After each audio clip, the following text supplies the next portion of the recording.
Hey there, science enthusiasts.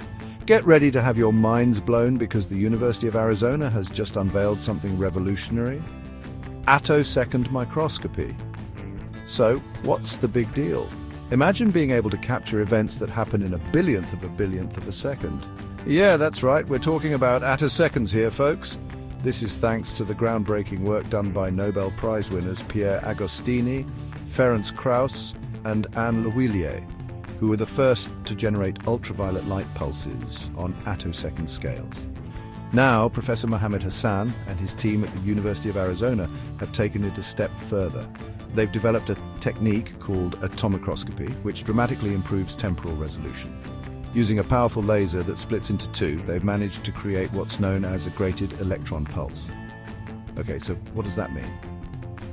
Simply put, this setup can generate attosecond electron pulses individually, revealing details in electron dynamics that we've never seen before.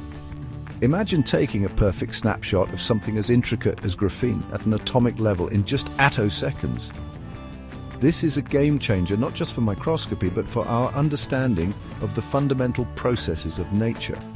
We're talking about peering into the very fabric of reality in real time. Stay curious, stay excited, and remember to subscribe for more incredible breakthroughs from the world of science. Until next time, keep exploring.